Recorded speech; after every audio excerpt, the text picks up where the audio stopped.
Footpath ಜೊತೆಗೆ ರಸ್ತೆ ಬದಿಯ ಸ್ಥಳವನ್ನ ಆಕ್ರಮಿಸಿ ವ್ಯಾಪಾರ ಮಾಡುತ್ತಿದ್ದವರನ್ನ ಮಂಗಳೂರು ಮಹಾನಗರ ಪಾಲಿಕೆ ಅಧಿಕಾರಿಗಳು ತೆರವು ಮಾಡಿದ್ದಾರೆ.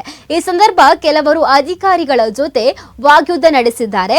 ಸಾರ್ವಜನಿಕರಿಂದ ದೂರು ಬಂದ ಹಿನ್ನೆಲೆಯಲ್ಲಿ ಮಂಗಳೂರಿನ ಕೆಲವು ಕಡೆಗಳಲ್ಲಿ ರಸ್ತೆ ಬದಿ ಮತ್ತು ಫುಟ್ಪಾತ್ ಅತಿಕ್ರಮಣ ಮಾಡಿ ಇಟ್ಟಿದ್ದ ಅಕ್ರಮ ಗೂಡಂಗಡಿಗಳನ್ನು ಮತ್ತು ಇತರ ಸ್ಟಾಲ್ಗಳನ್ನ ಟೈಗರ್ ಕಾರ್ಯಾಚರಣೆಯ ಮೂಲಕ ತೆರವು ಮಾಡಲಾಗಿದೆ.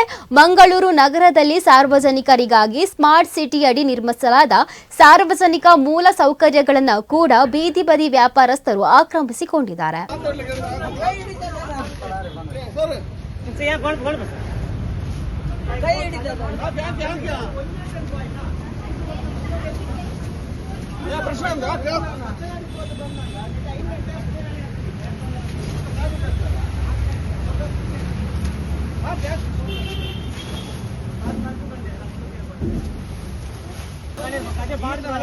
ಅನ್ನ 15 ವರ್ಷದಿಂದ ಮೂಲುಲ್ಲಾರ ಕರೆಕ್ಟಾ 15 ವರ್ಷ ಒಂದೆರಡು ದಿನ ಆಯ್ತು 15 ವರ್ಷದಿಂದ 10 ವರ್ಷದಿಂದ ಎಪ್ಲೆ ಬರೋಲ್ಲ ಲೆಕ್ಕ ಇಜ್ಜನ್ನ ಸರ್ತಿರೆ ವಾರ್ನಿಂಗ್ ಲೆಕ್ಕ ಇಜ್ಜನ್ನ ಸರ್ತಿ ಫೈನ್ ಜನಲೆಂಗಳು ಉಪದ್ರವ